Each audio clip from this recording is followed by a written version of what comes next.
はい。アイアンの西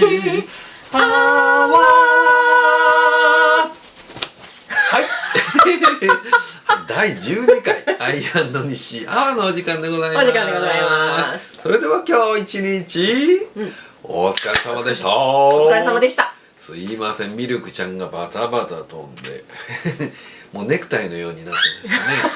そうですね。はい。やっぱりね、ミルクちゃんはスター性があります。はい。なぜなのか、今日私はミルクちゃんのお話をしようとまさに思っていたんですよ。そしたらね、歌い始めてる時にもうぐるぐるぐるぐる旋回して飛んでて、でパタッとここに止まるっていうね、やっぱりね、すごいですね。今日はワイやと、ワイの話題や。そうや、ミルクちゃん会やとよう分かってるっていう話でね。はい。というのは月火水とですね、結構刺激的な内容をお送りしてきましたので、ここでちょいとこう癒しを投入しようかなみたいな感じでございまして、はい、今日はね、ミルクちゃんをお迎えするに至った経緯っていうお話をね、そうですね。したいなというふうに思います。はい。で、まあもともと私ね、ニッシーと2人暮らししてて、ペットを飼ってみたいっていうことを私からニッシーに、そうですよね。はい、提案したんですよね。で、まあ最初ね、でも飼いたいって言いながら、何の動物を飼おうかっていうことに対してはあんまり私イメージできてなかったんですよ。まあ少なくともこのマンションがワンちゃん猫ちゃんはダメですよっていうまあ一応規約があるので、まあそれ以外ってなってくるとどんな子がいるのかしらなんて思ってニッシーに相談したら、ニッシーからのおすすめがオカメインコだったんですよね。そうですね私ね、ちっちゃい頃からオカメインコ飼ってましてね、この話したよね、前ね。ちらっとねしましたね。実家でね飼ってたんですよね。実家でね25年ぐらい行きましてね、ご長寿でございました。ご長寿のオカメインコね、ナナちゃんね。ナナちゃんっていうすごく人懐っこいね、小鳥になります。他のね小鳥もたくさんいますけれどもね、オカメインコは特にね、なんか表情がすごく豊かでね、喜怒哀楽っていうのははっきりわかるんですよ。まるで人間の子供のようにね。だからそういったところがやっぱ気に入って、一緒にね生活をしとったんですけれどもね。だからまあ愛ちゃんから、ペットが欲しいっていう話を受けた時に、もう小鳥だったらマンションでも飼えるし、ですごくね愛嬌のいい小鳥って言ったらもうダントツオカメインコだなっていうところで、今回選んだんですよね。そうですね。というわけでじゃあオカメインコを飼おうとなりまして、私全然鳥は初心者でした。触ることもできませんでした。でもまあ一応ニッシーがいてくれるから大丈夫だなと思って、まずオカメインコ探しに行ったお店っていうのが近所のホームセンターの中にあるペットショップだったんですよね。そこはねオカメインコすっごいたくさんいるんですよ。いつもねたくさんいて、で最初見に行った時もたくさん可愛らしい子いたんですよね。でその中でも1はやっぱりひときわなんか人懐っこくて可愛らしい子がいて、品種はねルチノだったと思うんですよ。白いオカメインコ。白いオカメインコです。体が羽が真っ白なんですよ。ほんと綺麗なんですよね。ルチノの種はね。そうなんです。ですっごいそういう可愛らしい子がいて人懐っこくてよく鳴くし、でまだね多分生まれたばっかりの子だったからヒナ用のちっちゃなケースに入ってたんですよね。ケージじゃなくて。で一回ちょっと出してもらってコミュニケーション取ってみたんだけれども、可愛らしいんだけれども、分かりましたって言って一旦私たち帰ったんですよね。でその時2人が持った共通の印象としては、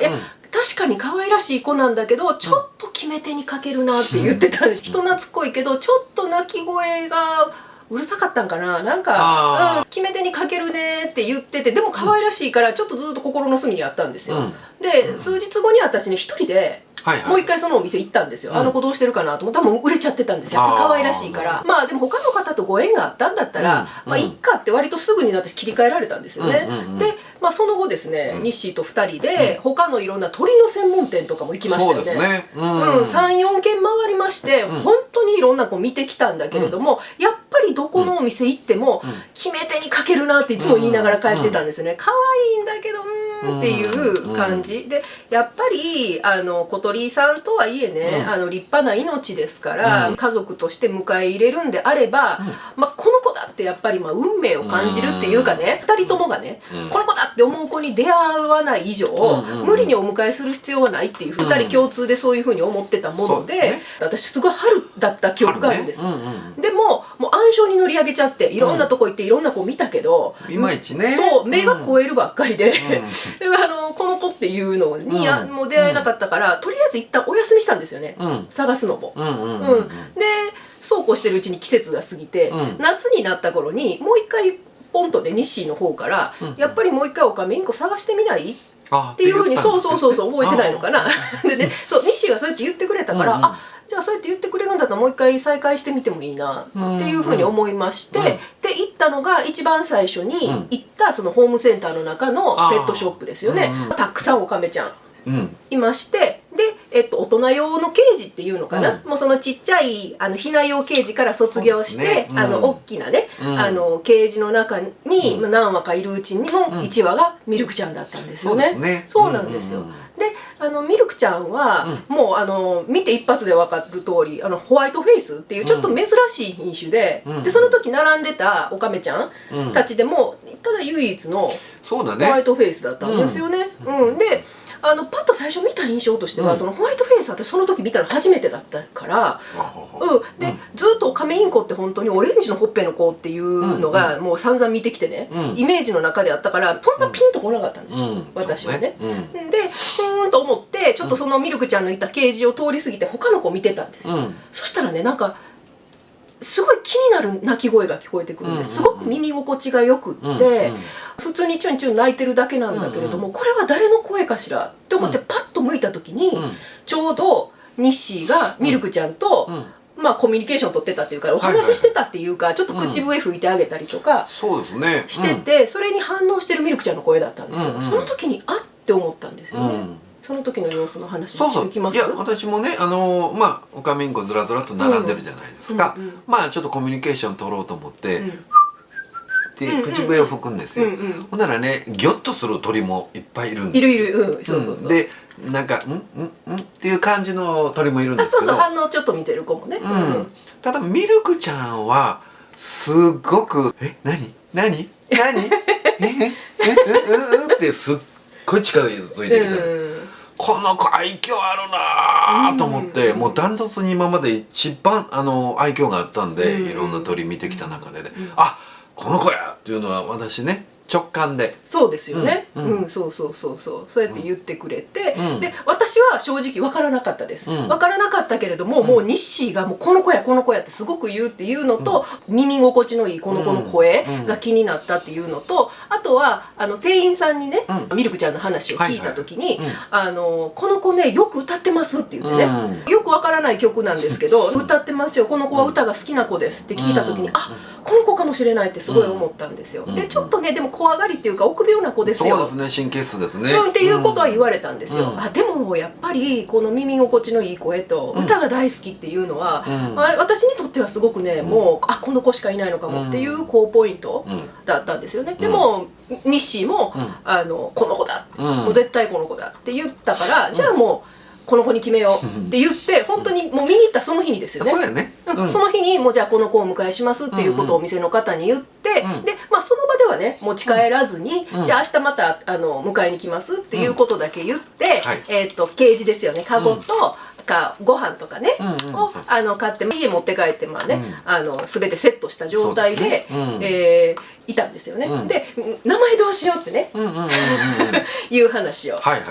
してて、で2人でいろいろ案を出してたんですけど、私めっちゃ覚えてるのが、ニッシーがあんな色の子だからグレーの薄皮まんじゅうにしようって、薄皮ちゃんにしよう、薄皮ちゃんにしようって、そんな色気のない名前あるって全然可愛くないやんって、分かるよって、薄皮まんじゅうみたいのしてるけど薄皮って呼ぶ毎日って言って、薄皮ちょっとそれはなんぼなんでもかわいそうやわって言って、まあやっぱり白いお顔から連想してミルクちゃんっていうね名前をまあ2人で決めまして、で翌日ミルクちゃんをね迎えに行ったんですよね。で小鳥さんを迎える時って、皆さんご存知ですかね、このケーキの箱みたいな、ちっちゃな紙の箱にこうポンと入れられるんですよね。で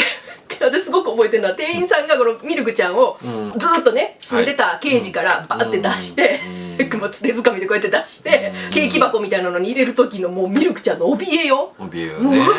ー言うて、もういやいやいやいやって言ってもう逃げ回る感じで、羽もね飛ばないように結構短く切られてしまってるから逃げれないんですよ。でもなんかすごくかわいそうな顔してるなっていう気分になりながら、一応箱に入れていただいて、でお支払いもして。で家に向かうね車の中でね、一生懸命2人で「ミルクちゃんミルクちゃん」って言ってね、声をかけるんだけど、もうシーンとうんともすんとも言わない。もちろん何も泣かなければ、私がこうやって箱を抱いてたんですけれども、動いてる様子すらないんですよ。もうじーっとしてる。この子は多分今もう自分は食べられてしまうとか、もうどこに連れて行かれるんだろうとか、多分ねミルクちゃんの中ではドナドナの歌が多分この子はすごく今はもう心細いんだろうなと思って、4ヶ月間ですかね過ごしたところを離れてね、急にこんな暗い箱の中に、狭い箱の中に入れられて、小鳥がたくさんいましたからね、もう鳥の鳴き声に囲まれて暮らしていて、で優しい従業員のスタッフさんにね「はいはい」言ってね面倒見てもらって。それがもうこんなもうちっちゃな箱にね、ある日突然ですよ。ある日突然知らん2人がやってきて口笛吹いたらまんまと引っかかっちゃって愛嬌持ってやっちゃったら「ああこの子がいい」とか言って私が言ったもんだからねえ。でもこのミルクちゃんはねお迎えしたんですよね。そうですね。お家に連れて帰ってその箱から出した時のミルクちゃんの様子もこんな感じなんですよ。緊張してる時とか怖がってる時のオカメインコさんってもうめっちゃ細長くなるし、この頭の冠がピーンって立つんですよ。もうずっとその状態なんです。もう常に警戒っていうか、もう緊張状態、怖がってる状態、もちろん泣きもしないっていう感じで、でもカゴの中にずっと入れて様子見るんですけど、ご飯も一切食べないし、もうずっと泊まり木の上でももうこんな感じ、もう一切で、この子大丈夫かしらって、ご飯も食べないし、ちゃんと夜も寝れてるのかわからないし、大丈夫かなと思いながらいろいろネットで調べたら、やっぱりオカメインコさんってものすごくナイーブな鳥だから、最初はそういうもんだっていうことを知り、どうしてあげるのが一番いいのかっていうと、もう本当に遠巻きに見守ってあげる、普通の生活を送ってて、たまにちょっと気にかけてあげる程度でいいみたいなことが書かれてあったから、私なんか特にもう接し方がわからなかったから、自分の指に乗せることもその時はできなかったから、もう本当に一日中ケージの中に入れて、私はいつも通り家の中で過ごしてっていうことをしてたら、2日目かな、2日目の夕方頃にやっとボソボソとご飯を食べ始めた。もうその時本当にホッとして、ああよかったと思って、で徐々にね我が家にも慣れてきて、もう今やもうこんなもうベタ慣れの、もうすごい甘えん坊のね、子になりましたっていう感じなんですよね。甘えん坊ですからね。今やもう私たちにはなくてはならないというかね、もう天使のような存在でね。この子1羽いるだけでね、そうですね、本当に、日々の癒しとか楽しみとか、いろんなものをねやっぱり感じさせてくれる存在ですね。いやほんまに家族の一員ですよね、まさにね。そうですね。やっぱペット飼ってらっしゃる方ってね、もう一様に言うんですよ。